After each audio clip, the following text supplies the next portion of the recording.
Hello, this is Morel Bernard with the continuation of the story Dracula. Last words were that. Now I shall learn something pleasant, I'm sure, for it will tell me the other side of a true love episode of which I know one side already. And by the way, please subscribe to the channel, please subscribe, and please share the video. I continue.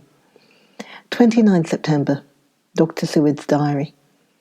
I was so absorbed in that wonderful diary of Jonathan Harker and that other of his wife that I let the time run on without thinking.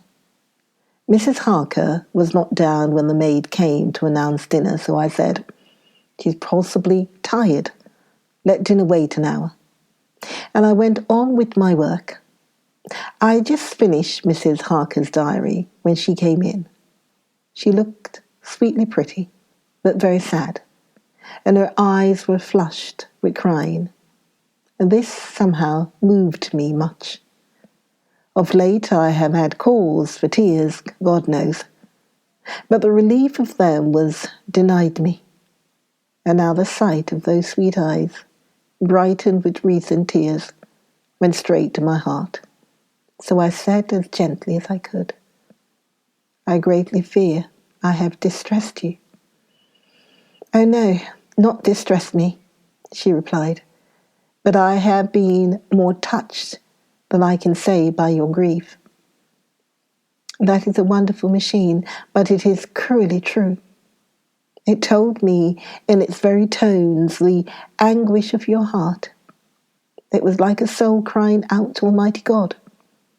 No one must hear them spoken ever again. See, I've tried to be useful. I've copied out the words on my typewriter, and none other need now hear your heart beat as I did. No one need ever know, shall ever know, I said in a low voice. She laid her hand on mine and said very gravely, "Ah, but they must." "Must? But why?"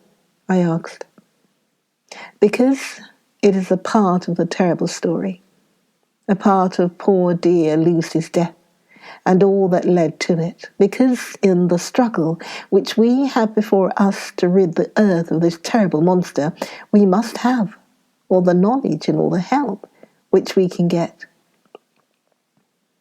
I think that the cylinders which you gave me contain more than you intended me to know. But I can see that there are in your record many lights to this dark mystery. You will let me help, will you not? I know all up to a certain point, and I see already, though your diary only took me to September, how poor Lucy was beset, and how her terrible doom was being brought out. Jonathan and I have been working day and night since Professor Van Hesselin saw us. He's gone to Whitby to get more information, and he will be here tomorrow to help us. We need have no secrets among us.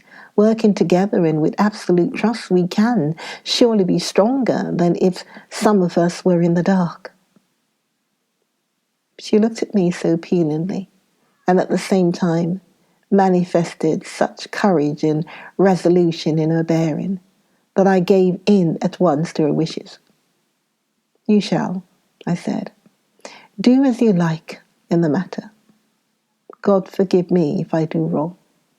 There are terrible things yet to learn of, but if you have so far travelled on the road to poor Lucy's death, you will not be content, I know, to remain in the dark. Nay, the end, the very end, may give you a gleam of peace. Come, there is dinner. We must keep one another strong for what is before us. We have a cruel and dreadful task. When you have eaten, you shall learn the rest, and I shall answer any questions you ask, if there be anything which you do not understand, though it was apparent to us who were present." "Mina," Harker's journal, 29th of September. After dinner, I came with Dr. Seward to his study. He brought back the phonograph from my room, and I took my typewriter. He placed me in a comfortable chair and arranged the phonograph so that I could touch it without getting up, and showed me how to stop it in case I should want to pause. Then he very thoughtfully took a chair with his back to me so that I might be as free as possible, and began to read. I put the forked metal to my ears and listened. When the terrible story of Lucy's death and all that followed was done, I lay back in my chair, powerless. Fortunately, I am not of a fainting disposition. When Dr. Seward saw me, jumped up with a horrified exclamation and hurriedly taking a case bottle from a cupboard, gave me some brandy, which in a few minutes somewhat restored me. My brain was all in a whirl, and only that there came through all the multitude of horrors the holy ray of light that my dear, dear Lucy was at last at peace. I do not think I could have borne it without making a scene. It is also wild and mysterious and strange that if I had not known Jonathan's experience in Transylvania, I could not have believed. As it was, I didn't know what to believe, and so got out of my difficulty by attending to something else. I took the cover off my typewriter and said to Dr. Seward, "Let me write this all out now. We must be ready for Dr. Van Estlin when he comes. I have sent a telegram to Jonathan to come on here when he arrives in London from Whitby. In this matter, dates are everything, and I think that if we get all our material ready and have every item put in chronological order, we shall have much done.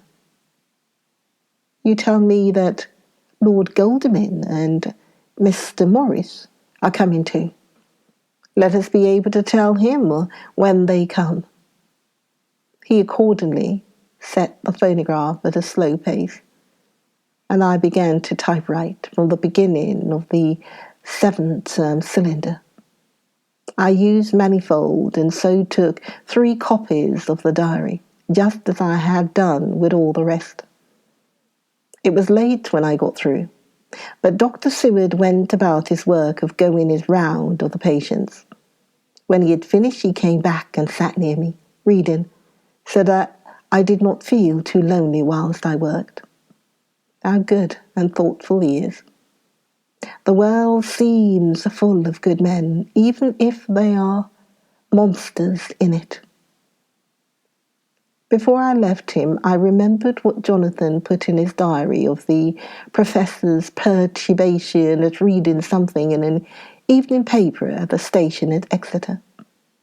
So seeing that Dr. Seward keeps his newspapers, I borrowed the files of the Westminster Gazette and the Pall Mall Gazette and took them to my room.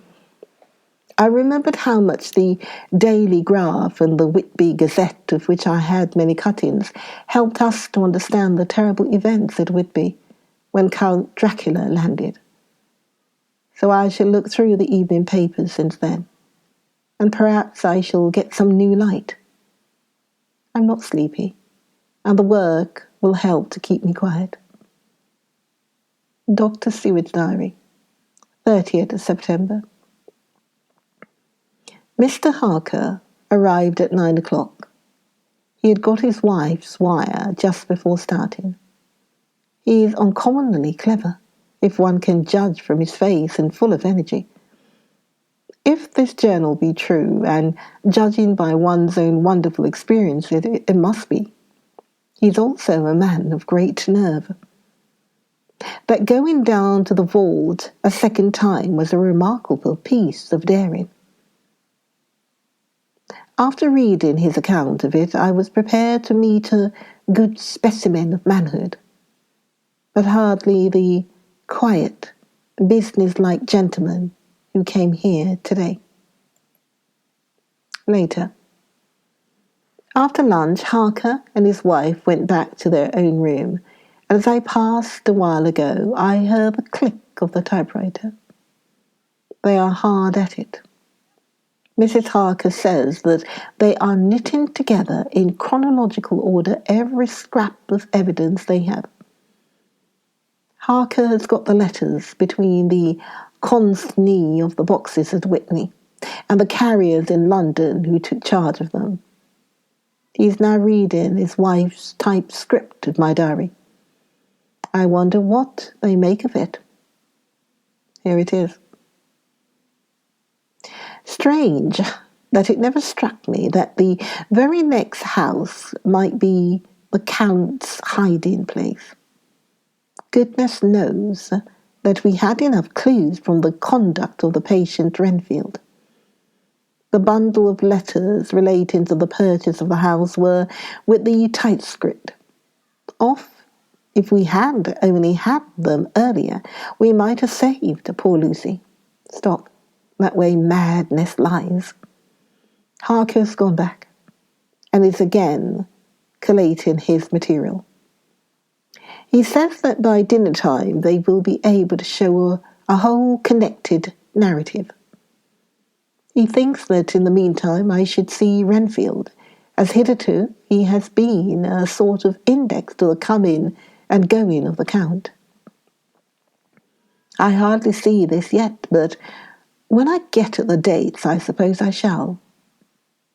What a good thing that Mrs. Harker put my cylinders into type. We never could have found the dates otherwise. I found Renfield sitting placidly in his room with his hands folded, smiling benignly. At the moment he seemed as sane as anyone I ever saw. I sat down and talked with him on a lot of subjects, all of which he treated naturally. He then, of his own accord, spoke of going home, a subject he has never mentioned, to my knowledge, during his sojourn here. In fact, he spoke quite confidently of getting his discharge at once. I believe that, had I not had the chat with Harker and read the letters and the dates of his outburst, I should have been prepared to sign for him after a brief time of observation. As it is, I am darkly suspicious. All those outbreaks were in some way linked with the proximity of the Count. What then does this absolute content mean? Can it be that his instinct is satisfied as to the vampire's ultimate triumph? Stay. He is himself susphageous, and in his wild ravings outside the chapel door of the deserted house, he always spoke of Master. This all seems confirmation of our idea. However, after a while I came away. My friend is just a little too sane at present to make it safe to probe him too deep with questions. He might begin to think, and then. So I came away. I mistrust these quiet moods of his, so I've given the attendant a hint to look closely after him, and to have a straight waistcoat ready in case of need. Jonathan Harker's Journal, 29th September, in train to London. When I received Mr. Billington's courteous message that he would give me any information in his power, I thought it best to go down to Whitby and make on the spot such inquiries as I wanted. It was now my object to trace that horrid cargo of the Count's to its place in London. Later we may be able to deal with it. Billington Jr., a nice lad, met me at the station and brought me to his father's house, where they had decided that I must stay the night. They are hospitable, with true Yorkshire hospitality. Give a guest everything and leave him free to do as he likes. They all knew that I was busy, and that my stay was short, and Mr. Billington had ready in his office all the papers concerning the consignment of boxes. It gave me almost a turn to see again one of the letters which I had seen on the Count's table before I knew of his diabolical plans. Everything had been carefully thought out and done systematically, with precision. He seemed to have been prepared for every obstacle which might be placed by accident in the way of his intentions being carried out. To use an Americanism, he had taken no chances, and the absolute accuracy with which his instructions were fulfilled was simply the logical result of his care. I saw the invoice and took note of it. 50 cases of common earth to be used for experimental purposes. Also the copy of letter to Carter, Patterson and their reply. Of both of these I got copies. This was all the information Mr. Billington could give me. So I went down to the port and saw the coast guards, the customs officers and the harbour master. They had all something to say of the strange entry of the ship, which is already taken its place in local tradition, but no one could add to the simple description. 50 cases of common earth. I then saw the station master, who kindly put me in communication with the men who had actually received the boxes. Their tally was exact with the list, and they had nothing to add except that the boxes were main and mortal heavy, and that shifting them was dry work. One of them added that it was hard lines, that there wasn't any gentleman, such like as yourself, Squire, to show some sort of appreciation of their efforts in a liquid form. Another put in a rider that the thirst then generated was such that even the time which had elapsed had not completely allayed it. Needless to add, I took care before leaving to lift forever and adequately this source of reproach. 30th September. The station master was good enough to give me a line to his old companion, the station master at King's Cross, so that when I arrived there in the morning, I was able to ask him about the arrival of the boxes. He too put me at once in communication with the proper officials, and I saw that their tally was correct with the original invoice. The opportunities of acquiring an abnormal thirst had been here limited. A noble use of them had, however, been made, and again I was compelled to deal with the result in an ex post facto manner. From thence I went on to Carter, Patterson's central office, where I met with the utmost courtesy. They looked up the transaction in their day book and letter book, and at once telephoned to their King's Cross office for more details. By good fortune, the men who did the teaming were waiting for work, and the official at once sent them over, sending also by one of them the way bill and all the papers connected with the delivery of the boxes at Carfax. Here again, I found the tally agreed exactly. The carrier's men were able to supplement the paucity of the written words with a few details. These were, I shortly found, connected almost solely with the dusty nature of the job and of the consequent thirst engendered in the operators. On my affording an opportunity through the medium of the currency of the realm of the alien at a later period, this beneficial evil, one of the men remarked. "That's your house, Governor, is the roomiest I ever was in Lyme. But it ain't been touched since 100 years. There was dust that thick in the place that you might have slipped on it without hurting off your bones, and the place was that neglected that you might have smelled old Jerusalem in it. But the old chapel, that took the cake, that did. Me and my mate, we thought we would never get out quick enough. Lord, I wouldn't take less nor a quid the moment to stay there after dark. Having been in the house, I could well believe him. But if he knew what I know, he would, I think, have raised his terms. Of one thing I am now satisfied, that all the boxes which arrived at Whitby from Varna in the Demeter were safely deposited in the old chapel at Carfax. There should be 50 of them there, unless any have since been removed, as from Dr. Seward's diary, I fear. I shall try to see the carter who took away the boxes from Carfax when Renfield attacked them.